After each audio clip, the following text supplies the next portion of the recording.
Hello and welcome to the big picture. The monsoon session of the parliament has ended. It turned out to be the most disturbed and the least performing session in recent times. Coming as it did after the budget session, which set records in performance going back to over 15 years, the disappointment was evident all around. That this session hardly passed any legislations except the supplementary demands for grants for the general and railway budget, and no other significant work was done.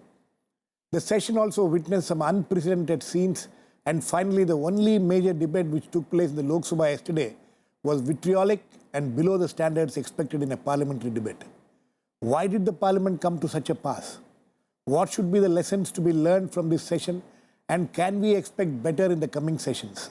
We will discuss all this today with H.K. Dua, MP and a senior journalist, Seshadri Chari, National Executive Member of the BJP, Purushottam Agrawal, political analyst and a former professor at the JNU, Sanjay Kumar, Director, Center for the Study of Developing Societies, CSDS, and also a Psephologist, and Sachidananda Murthy, Resident Editor of the Week magazine. Welcome to all of you. Mr. Dua, why did this session turn out to be such a disaster? Especially after, what we witnessed in the previous session, in the budget session. The main reason is there is absolutely no consensus on the running of parliament. No democracy can be run unless there is some norms are there, arrived at consensus. I have covered parliament throughout my career in my younger days. There used to be vitriolic criticism of the government, of the Prime Minister, of the government, various ministers, various plans and programs, etc. Much more severely and studied. But one thing they never did, take any step which will demolish the institution of parliament. They fought the government, not Parliament of India. They realized they are setting up new precedents. After all, we are just 68 years of independence, and parliamentary democracy has come to parliament, and democracy has come to the country after centuries, first time. And within 68 years, we are not seeing its importance. Now, taking extreme position, we will not allow the house to be run unless you do this, started 3-4 years ago. Earlier, UPA was in power, so BJP did it, and now they are returning the compliment by not letting. Whatever the demands may be, whatever the issues are, debate. Keep up the demand. You can do whatever you like to fight the government inside the house and outside with other means by mass mobilization and all that. But don't attack parliament, attack the government, not parliament. Now, this is what's happening. Okay. Sachi, your years of experience here, Mr. Dua obviously has longer experience than all of us. But is it that the political parties have started attacking the parliament, or what is happening there? No, I think this was a true indication that the honeymoon period for the present government is over. Because if you remember exactly in 2010-11... So budget session was still the honeymoon period. The second UPA government's budget session was a real honeymoon period where they had more than 100% productivity, not only in Lok Sabha but Rajya Sabha had very high productivity, exactly, where the government is in a manner. But the end of the honeymoon period is coincided with the first anniversary of the government. So also the main opposition party and other parties recovered from the huge drubbing they had in the last year's elections. So you see them now becoming aggressive.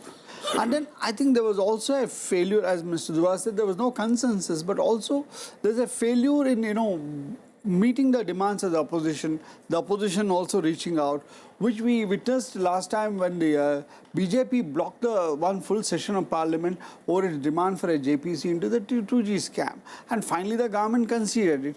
So I think here also again the Congress came with a very rigid demand. The government said nothing doing.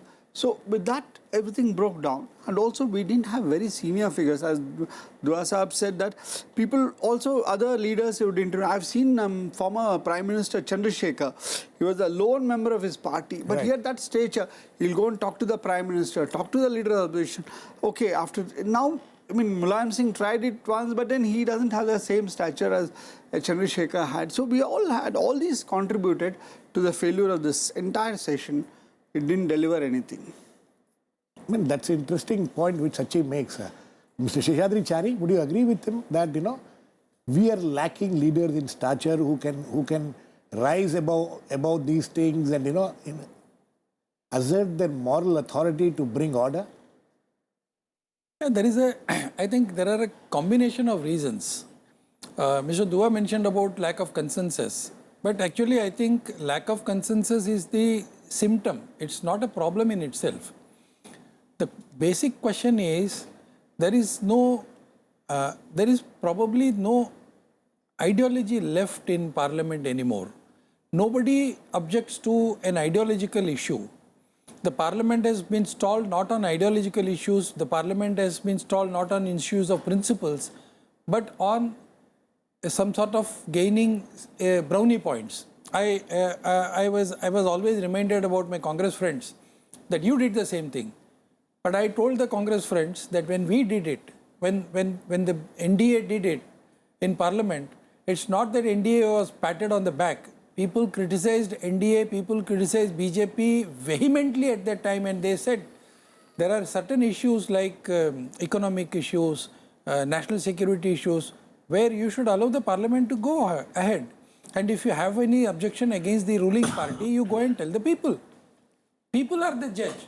And that is where, after the JPC issue was resolved, the BJP at that time, the NDA decided that we will not stall Parliament, rather we will go and tell the people, and we saw the result in 2014. I think it is better if the Congress friends also accept this fact. The fact is they are less in numbers, no doubt about it.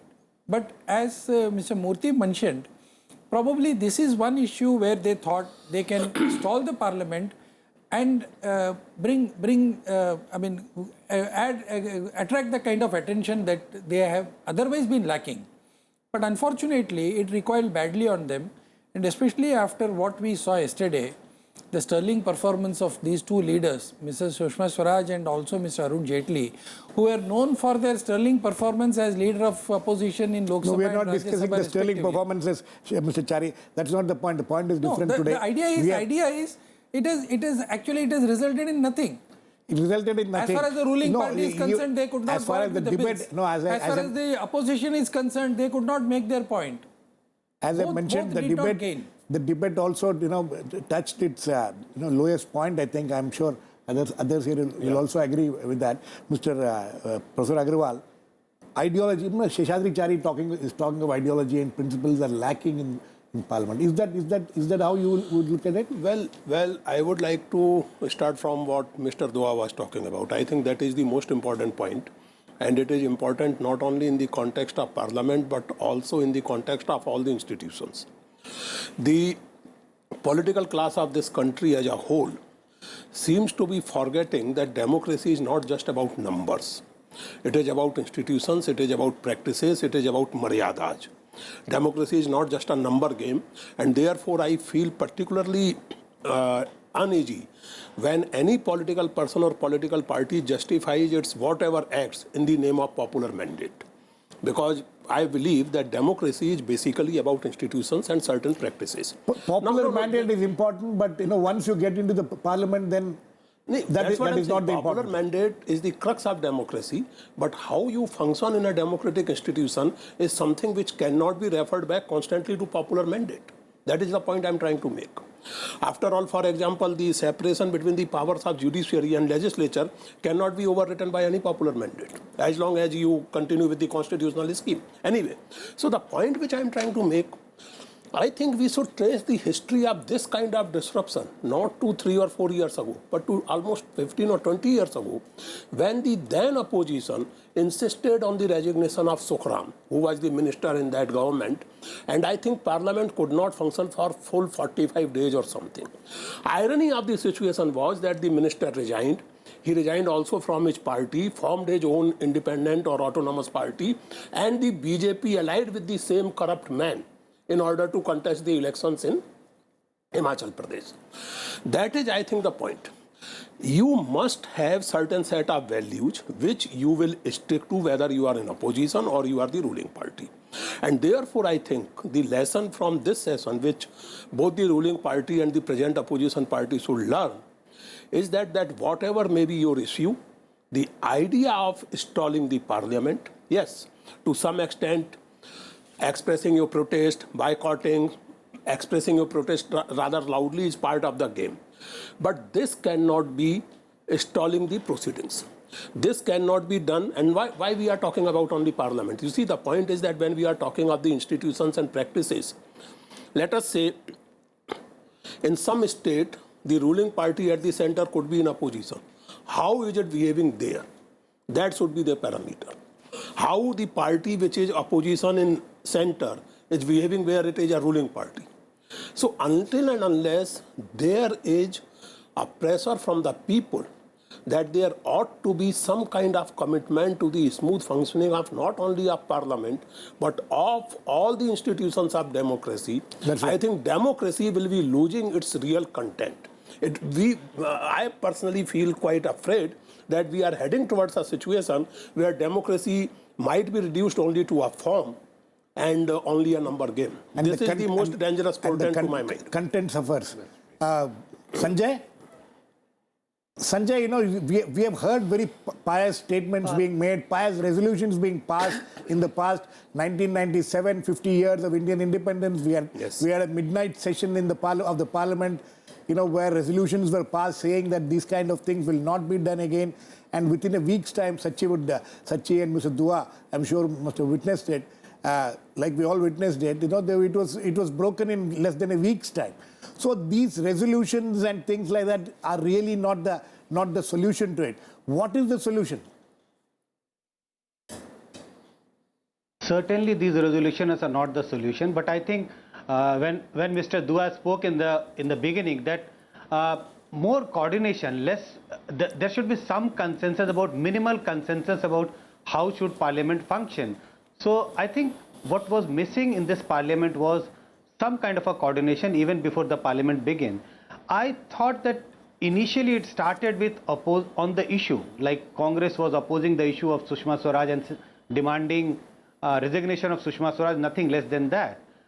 Both the parties, Congress and BJP, I think took extreme steps, and none of the parties were ready to compromise on any of the issues. But finally, in the last couple of days, what we saw in the Parliament was not a debate on the issue, but finally it actually turned into a fight between the two parties. Otherwise, Sushma Swaraj and the BJP would not have, raised the issues, the kind of issues or the issues of corruption which happened during Congress time, say 20, 30 years back. So it was unfortunate that the debate started with an issue, not the debate, but at least the demand and actually turned into a fight between the two parties. So that was unfortunate, and the only solution I can see is more coordination, more consultation before the session of the Parliament among all the political parties. Sachi, there are consultations, there are meetings which take place before the Parliament session, and a lot of pious statements are made from all sides that this session will do that, will do this. Then what happens? See, I think one of the things is there's a post in Lok Sabha or Rajya Sabha, leader of the House. The Prime Minister is the leader of this House. The Prime Minister remained totally aloof. This is one lesson, which is that a Prime Minister has to be very proactive. He has to talk to the opposition, talk to his own party, work out. He has to be very flexible. Sorry, the same thing happened with the previous government. The Prime Minister did not take any interest in functioning of Parliament. No, but there is a point of view which says that why should Prime Ministers be involved in these kind of things? It is the Parliamentary Affairs Minister who has to take hold of the case. Our Parliament is modeled after the British Parliament. If you look at the British Parliament, the Prime Minister takes enormous interest, is a big role in the day-to-day functioning of Parliament. The Prime Minister's question hour is a huge this thing. Everything is asked, he answers everything. Whereas over the decades, our Prime Minister has been made to be that he's above everybody. He has been kept aloof, and he always feels his ministers and others. So he has to be very proactive. I mean, yes, Nehru and others were more proactive, but this Prime Minister and the previous previous Prime Minister, Dr. Manmohan Singh, never took great interest. I mean, I'm looking at it as a journalist. I think if only they were very interventionists, they were very proactive, things would have improved. Mr. Dua, would you agree with that? I will agree with that. I think the Prime Minister has to take greater interest in the running of Parliament also. besides whatever else he has Because to do. yesterday was the only debate which took place, when only normal And he was not present. and he was not present in the House. That's right. That is true. On all important debates, Prime Minister ought to be there. So, and that is, even if you don't have to speak, the Prime Minister should be there. You can judge the mood of the MPs from different parts of the country. This is a diverse country and widespread country. There are shades of opinions which are reflective, what they are saying. So policy formulations should be based on evolving an amalgam of those opinions, and then then you will know what policies to be adopted, what is not to be, what is saleable, what is not saleable. All democracies function give and take. Didn't Obama discuss health policy with the Republicans? And so much were given by Obama concessions. Republicans insisted on this.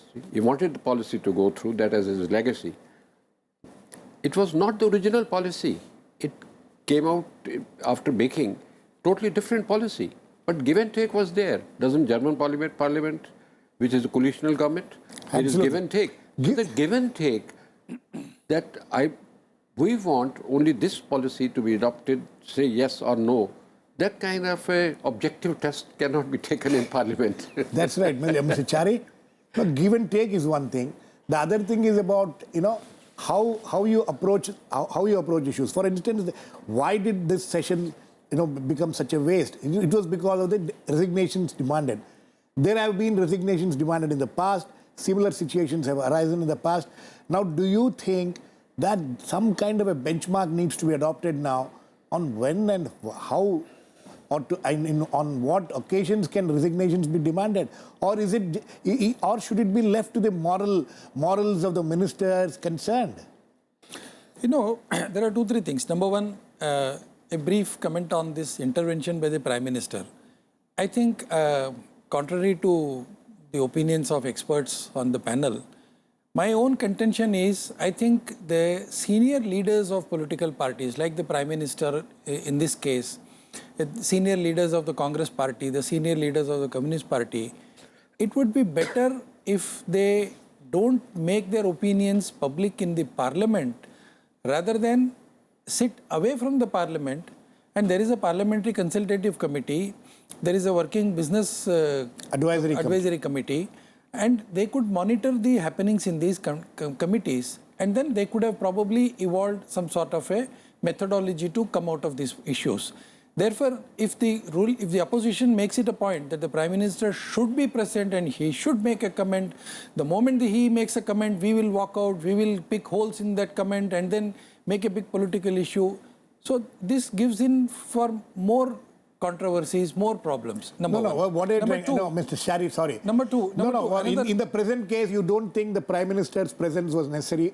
Second thing, don't you think his intervention was necessary? No, there was not much that the Prime Minister could have intervened in this case, because the political parties, different political parties, had taken a stand, and a very rigid stand, and they were not prepared to give yield an inch from that stand. So since I know the background, spoke about give and take. What was the give? What was the give of the government? What was it that the opposition as far as had to give and take is concerned, Girish, I would cite the example of the land acquisition bill.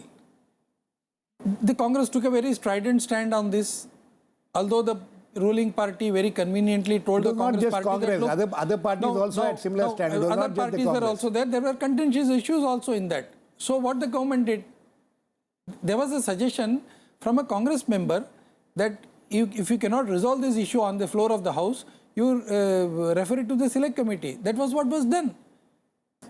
So consensus is possible, give and take is possible, number two. And the third and the most important thing, I know I am making a very dangerous statement, especially in Rajya Sabha, sitting in Rajya Sabha television. I shouldn't be saying this on your face. But I think this telecast of everything that is happening in Parliament has also led to a number of problems. Every political party, every individual is tempted.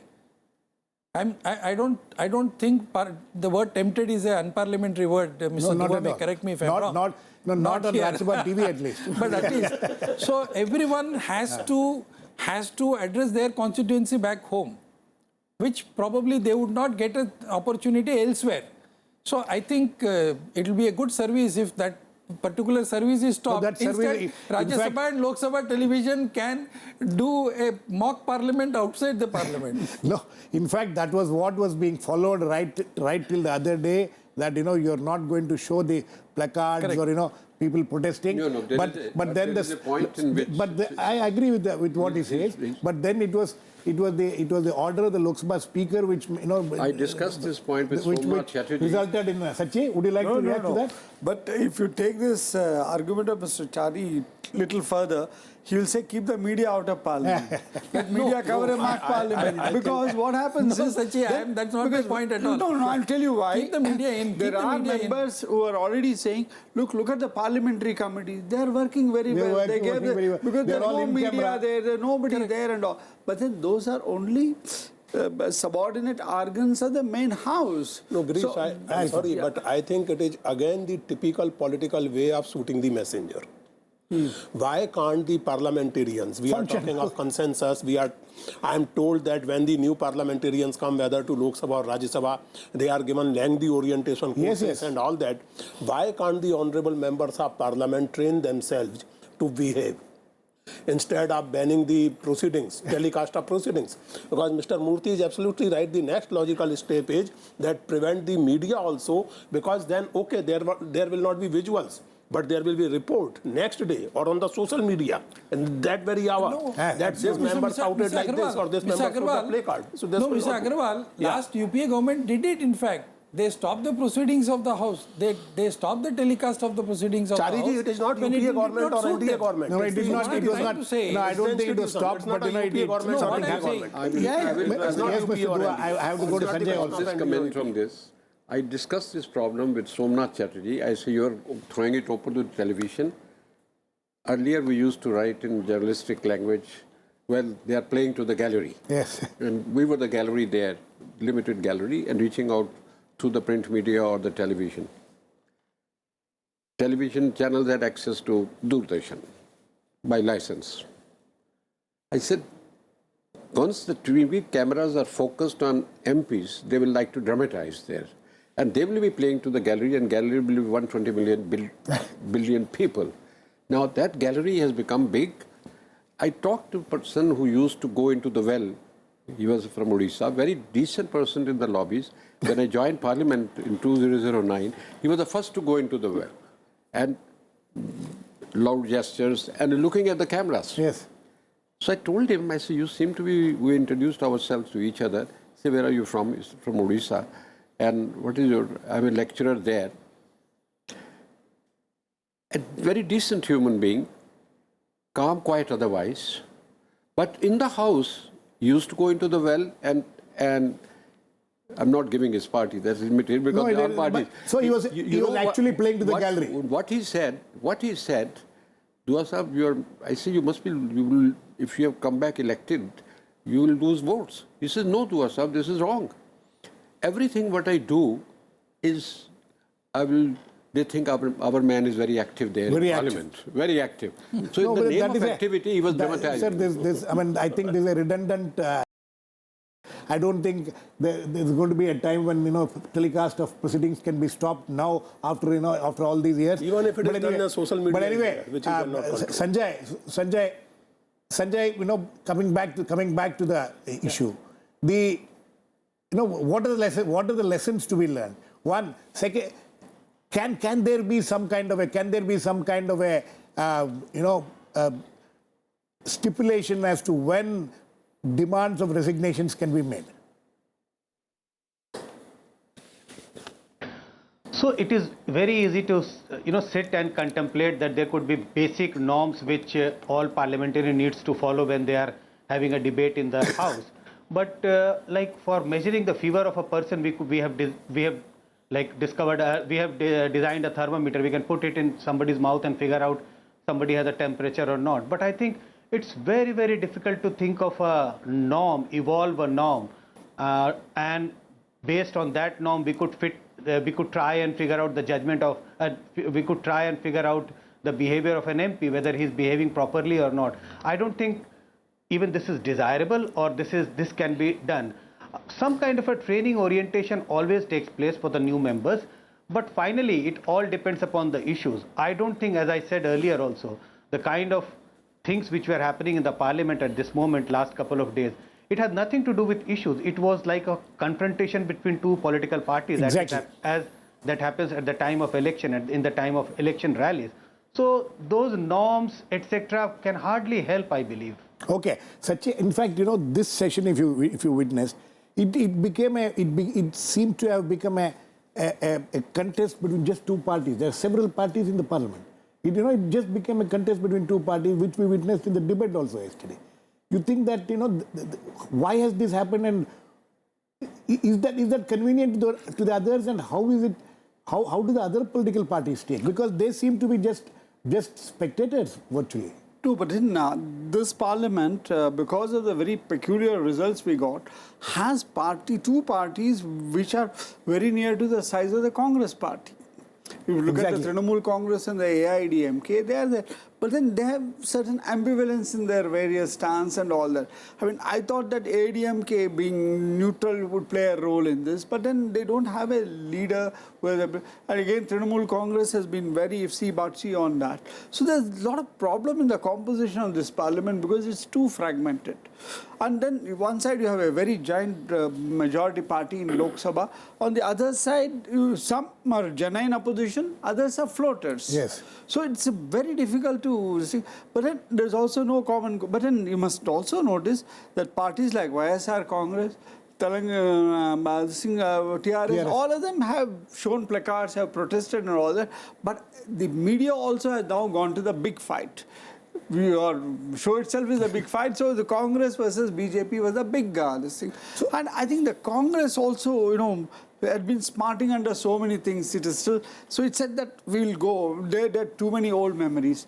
And then the BJP was very firm. I mean, look at the body language of the Parliamentary Affairs Minister. I have not seen a Parliamentary Affairs Minister who has been so aggressive, like Venkaiah Naidu, compared to Pramod Mahajan or V.C. Shukla, Ghulam Nabi and all that. He's still in the opposition. Absolutely. In some ways. Mr. Chari, you think that's where some of the problems may be, that you have a person who actually should be taking a more a less aggressive stand, becoming more aggressive and creating this kind of problems? No, I'm not an expert on body language business. Yeah. I'm sure you're I'm sure you can understand the language, not the body language. But as far as I don't think. I mean, with all due respects, I disagree with Murthy on this issue. But I mean, behind the behavior of every political party, political person, there is always a response and there is always a sequence. So that could be a different issue altogether. But what is important is, I think we can do two more things. Quickly. One is there must be more intra-party and inter-party meetings, not only during the session, but before the session and after the session. Before and after the session. Some kind of a post-mortem of the session. I think even now it will do good if all the political party leaders. I think that's a good idea. Decide to sit together on 15th August or 16th August, whenever it and do some kind of a post-mortem of the session. Post-mortem of the situation. Yes, number one. I think very quickly. Girish, there is one more point we have completely run out of time. I think we can devise some other method of which important bills can be decided in some other platform other than the why should we make Parliament? Maybe we'll need to have another discussion very quickly. Mr. Murthy, fortunately, this program is not big fight, big picture. Big picture. So I think parliamentarians also should keep in mind that their business is not just big fight. The country is a big picture. And I personally feel that every political party must behave the way it will behave when it was in opposition. Absolutely. They will behave there has to be a kind of moral consistency. Moral consistency of behavior. Keep in mind how they behaved when they were in government. Maybe that's another thing. And as Mr. Chari says, maybe the political party should sit and do a post-mortem in a far peaceful atmosphere. I'm sure more suggestions will come, but we have no more time left, but we'll sure keep discussing these kind of issues. Thanks to all my guests, Please keep watching. We'll come back with another issue in the big picture same time tomorrow.